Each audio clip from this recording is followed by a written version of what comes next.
comenzar haciendo un poquito de historia anterior a mi ingreso al estudio. Mi padre había nacido en 1908, era hijo de inmigrantes. Mi abuelo Eisenson era un tornero naval especializado que vino a la Argentina en 1905.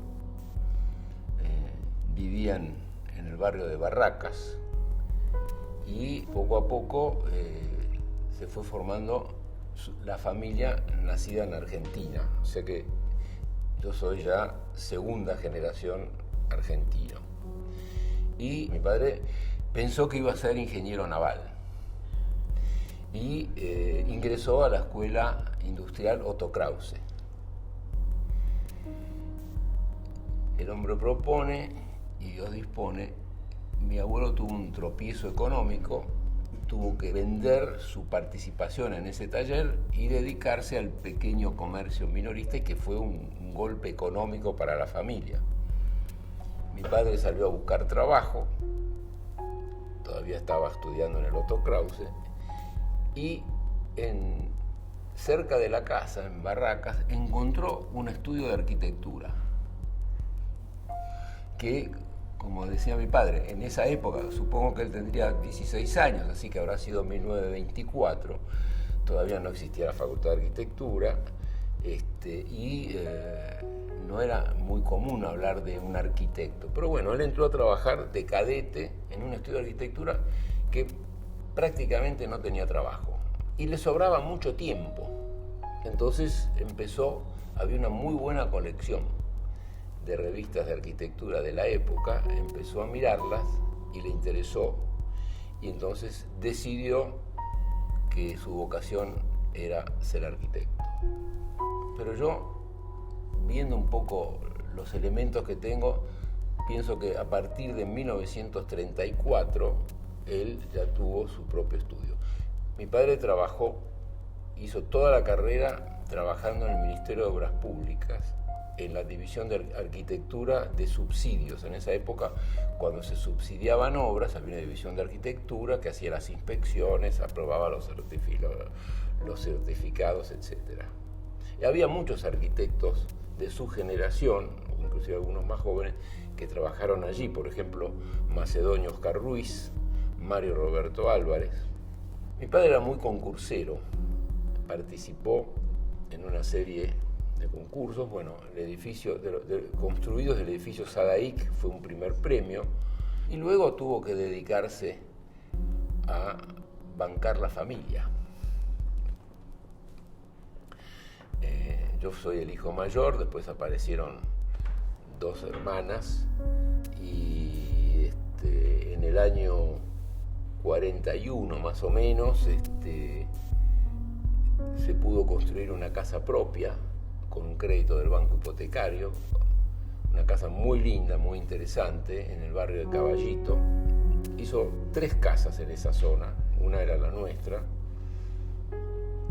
y después tenía bastante trabajo para edificios que primero eran edificios de renta, luego edificios de propiedad horizontal, y poco a poco fue abandonando esa línea de pureza racionalista que la tuvo en sus primeras obras y en los concursos ganados, porque de alguna forma la presión del comitente lo fue llevando a una cosa más neutra.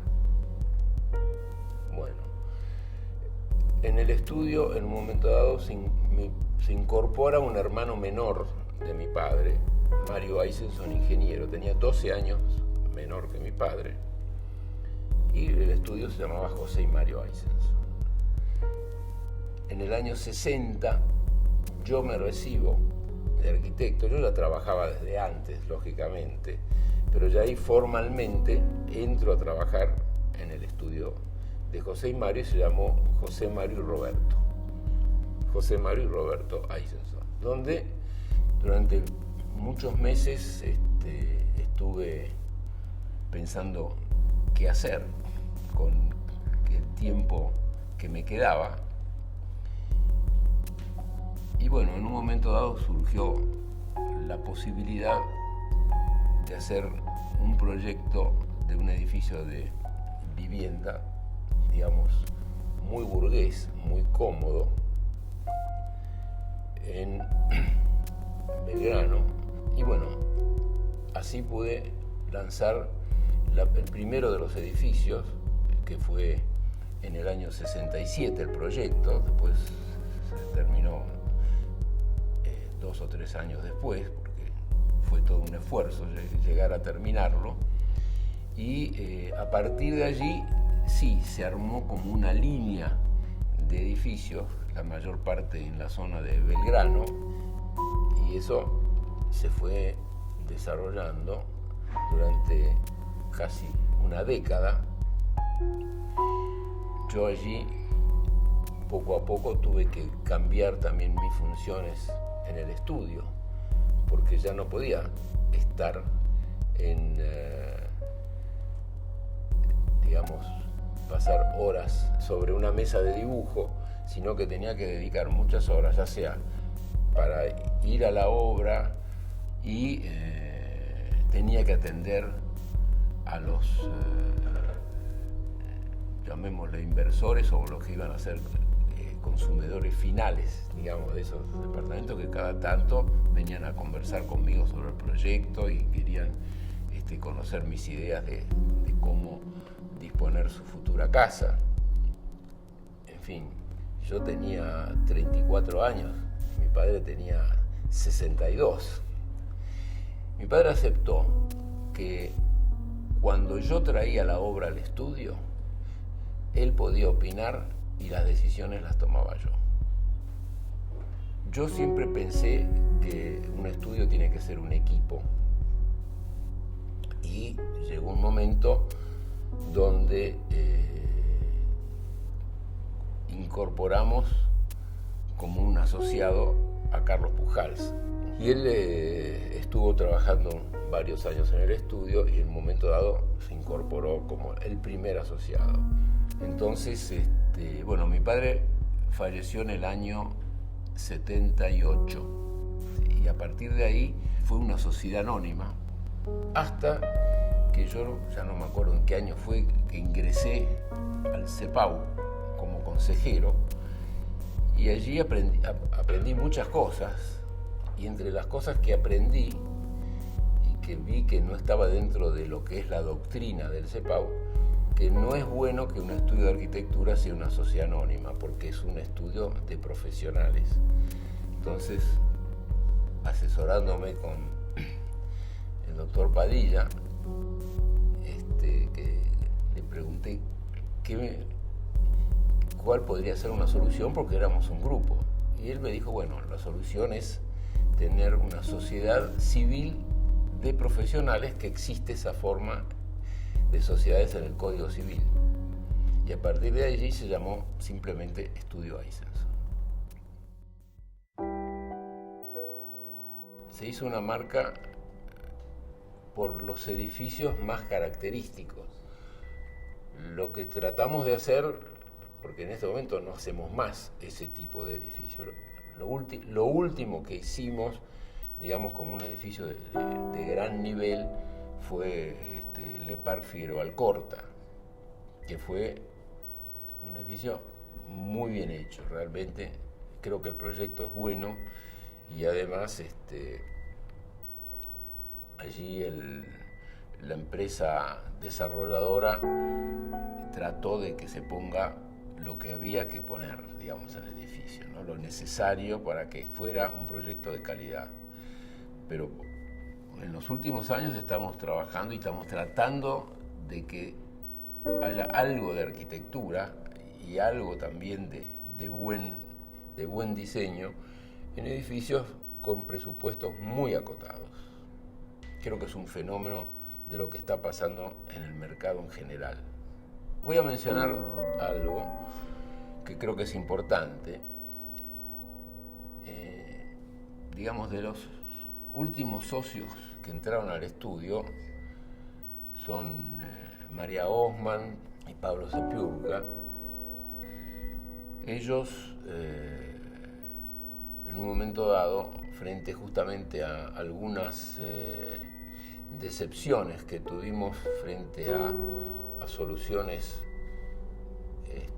planteadas que no fueron aceptadas por comitentes, dijimos, bueno, la única posibilidad de hacer algo de arquitectura es también hacer concursos.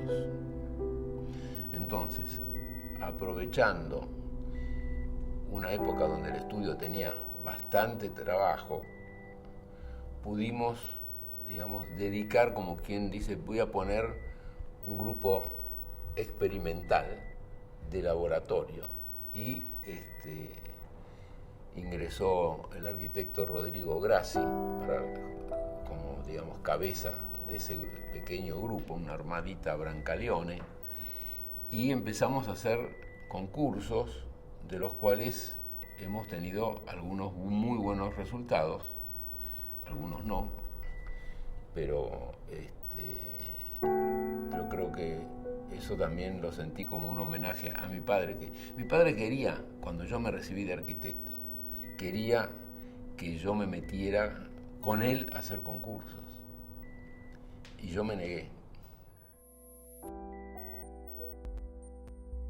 Evidentemente que las torres, los edificios de altura, de perímetro libre, para no decir torre, porque nosotros hemos construido 2 torrecitas lindísimas en la calle 11 de septiembre, ambas, que tienen 8 pisos y que para mí son una joyita, no solamente como arquitectura, como lugar para vivir, sino también le hacen bien a la cuadra, al barrio.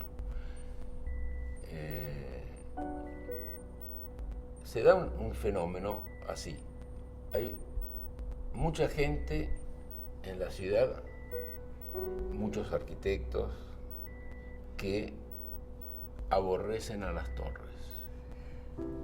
Opinan que la torre es una calamidad y que destroza el tejido urbano.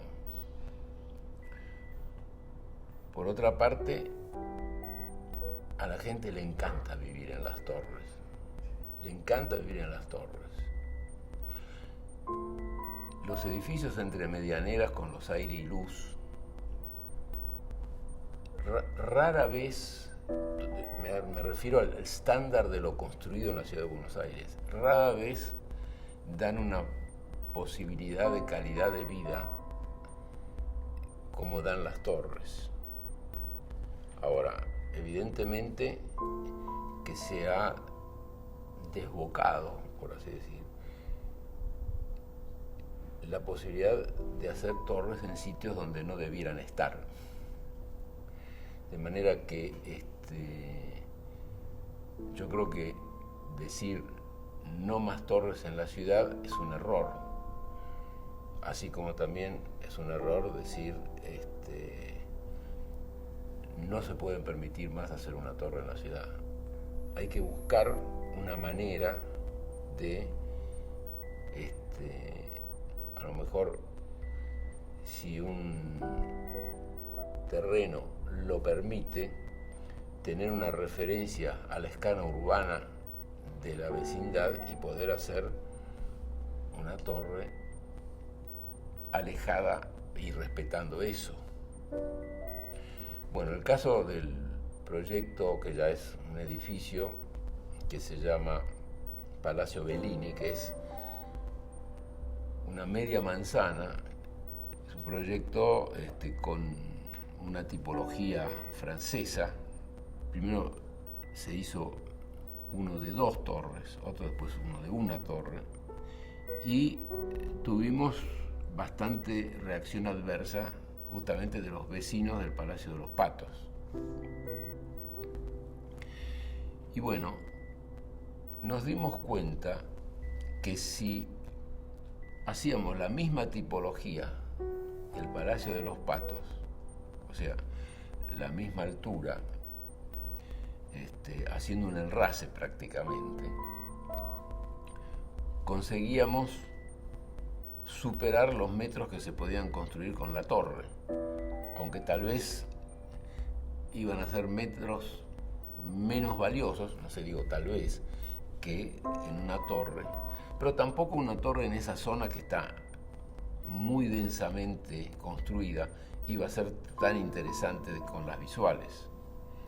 Entonces, bueno, surgió un proyecto de trabajar con un lenguaje contemporáneo, pero usando la misma volumetría que lo que tenían nuestros vecinos allí en el Palacio de los Patos, y creo que el resultado fue muy satisfactorio. Digamos, el proyecto nuestro es una U. Ellos no hicieron una U, ellos hicieron todo un bloque que ocupa la media manzana hasta la medianera. Con nuestro proyecto, una U. Bueno, en la parte no construida de la U, sus aire y luz tienen mucho espacio, pero en otras donde tuvimos para hacer el enrase que ir hasta la medianera, tuvimos la precaución de dejar nosotros también, para, digamos, favorecer un pequeño espacio para mancomunarlo con el patio de ellos. Pero bueno, es un problema, digamos, que tiene que ver con las disposiciones que están en el código. O sea, a lo mejor no se dieron cuenta que con la torre, que dejaba un gran espacio aéreo, esos aire y luces que ellos tenían iban a salir beneficiados, porque cualquiera podía construir apoyando en la medianera.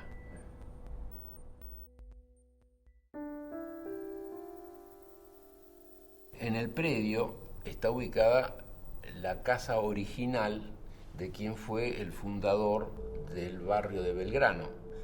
Bueno, si me remito a la historia, Belgrano era, en realidad no existía como nombre Belgrano, era parte del partido de San José de Flores. Y caído Rosas, Agustín Alsina resuelve fundar un pueblo. Hasta ese momento estaba el camino a Santa Fe, que es Cabildo, donde allí había una pulpería y había alguna cosita de comercial, y de allí hacia el río no había prácticamente nada. En la zona, digamos, creo que sería la esquina de Pampa y 11 de septiembre, había una empresa que se dedicaba a moliendo conchillas, y con eso hacían una fábrica de cal. Así que era una calera, pero de conchillas. Y Valentín Alsina resuelve fundar un pueblo, viene la línea del ferrocarril y hace grandes parcelas en Belgrano. Y él se queda con una parcela que era una manzana entera, que es 11, justo frente a lo que hoy es la plaza de Barranca de Belgrano. En el año, creo que fue en 1870, cuando fue la epidemia de la fiebre amarilla, un señor Atucha, que era el dueño de esa casa, que la usaban como casa de veraneo, se la alquila al agregado de negocios inglés. Y en una carta que nosotros pudimos leer en un archivo que él manda a Londres, decía: estoy escribiendo bajo 2 magnolias hermosas que todavía están.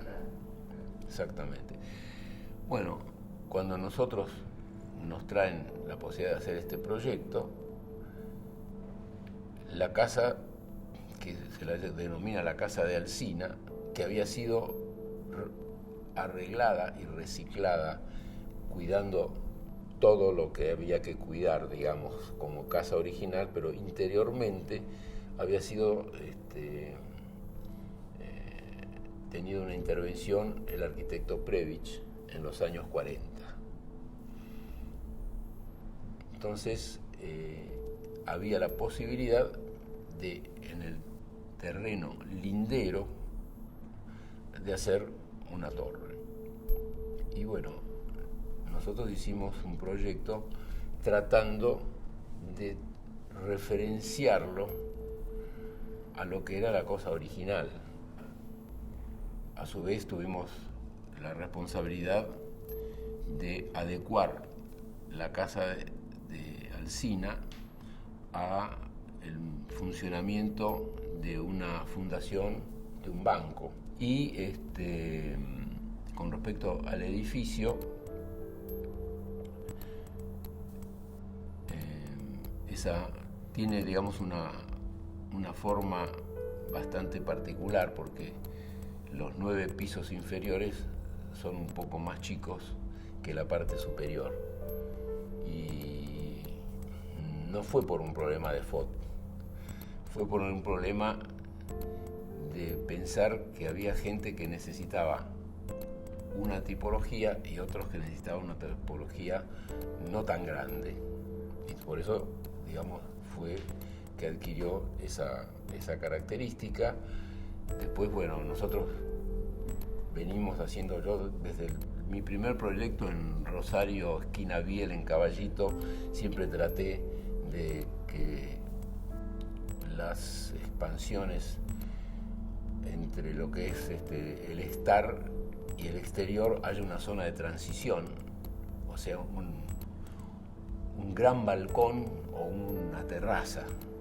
Y bueno, allí las terrazas, balcón, tienen 55 metros cuadrados y están, digamos, tienen como escenario toda la vista de la plaza de Barrancas de Belgrano.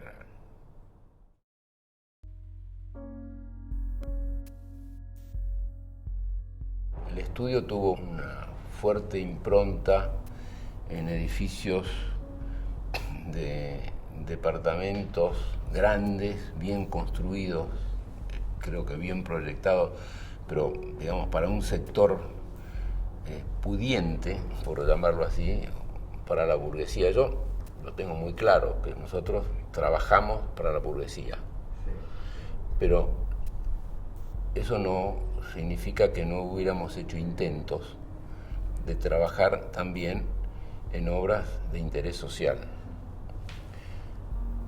En los años 70, a través de un cliente del estudio, nos vinculó con un sindicato muy fuerte. Por motivos de prudencia no voy a dar nombres. Un sindicato muy fuerte que tenían la intención de hacer un plan de viviendas. Bueno, trabajamos durante varios años, las cosas se llevaban bastante poco orgánicamente, había, digamos, una manera muy particular de gestión, y lo cierto es que no se hacía nada. Y en un momento dado, cuando la situación se puso bastante complicada, estoy hablando ya de los años previos al 76, pero cuando también dentro de la parte sindical había así posibilidades de violencia fuertes, yo tomé la decisión de que los proyectos que teníamos hechos se los donamos al sindicato y nos fuimos. Creo que se hizo uno de los barrios, pero digamos, eso se cortó y nos quedó como una cosa frustrada. No me arrepiento del esfuerzo y del tiempo, porque era una muy buena intención por parte del estudio que podría haber salido bien, pero no se dio. Eso lo digo como un antecedente. Nunca trabajamos en obra pública, pero cuando apareció esta nueva reglamentación de los planes Procrear y nos enteramos que creo que por primera vez se daba, sí, son programas donde hay que presentar proyecto y precio, pero que al proyecto se le da importancia y se le da importancia, y era un tema que nos interesaba mucho, así que junto con una empresa de Córdoba con quien habíamos ya trabajado en algún concurso y precio y teníamos cierta afinidad, ganamos con ellos el primer premio y se está construyendo la nueva sede del Banco de Córdoba en la parte histórica de la ciudad de Córdoba. Comenzamos a desarrollar proyectos para este plan y nos ha ido muy bien, porque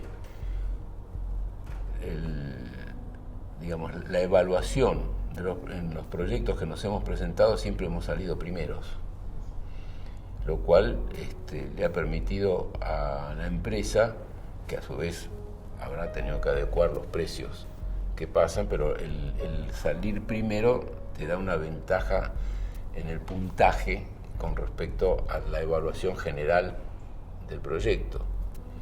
Así que en este momento se está construyendo un conjunto en Santiago del Estero, otro en Córdoba, hay creo que 3 más que no sé si empezaron las obras, pero que están adjudicados también en Córdoba, y ahora estamos esperando el resultado de uno que hemos presentado en Rosario.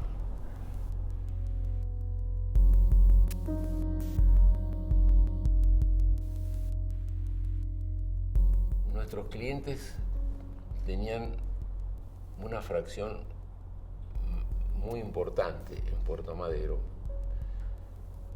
y querían hacer un proyecto de tipo comercial, para lo cual contrataron a un estudio norteamericano que era especialista en ese tipo de emprendimientos, y adquirieron como un apéndice esa pequeña fracción que en realidad es la parte que cierra la perspectiva de los diques mirando desde el norte hacia el sur. Por suerte, el arquitecto que nos tocó para trabajar junto con él era realmente un gran arquitecto con quien nos llevamos muy bien, teníamos ideas parecidas sobre la arquitectura y proyectamos juntos lo que iba a ser un edificio de oficinas, y es un edificio de oficinas, que es lo que se llamó el Malecón, donde nuestro colega aportó toda una serie de elementos que no estábamos acostumbrados acá a trabajar con, por ejemplo, ese tipo de parasoles que tiene el edificio. Él propuso una serie de materiales que eran muy caros, que estoy convencido que si los hubiéramos propuesto nosotros no me los hubieran aceptado, pero como los proponía él, se aceptaban. Y salió un edificio de excelencia. Lo que puedo decir, nosotros hicimos, además de trabajar junto con este arquitecto en la parte de proyecto, hicimos nosotros la dirección de obra. Y lo que te puedo decir es que cuando el edificio estaba prácticamente terminado, vinieron todo un grupo de HOK para ver cómo había quedado esto, y la expresión fue que nunca habían pensado que en la Argentina se podía hacer un edificio de esta calidad.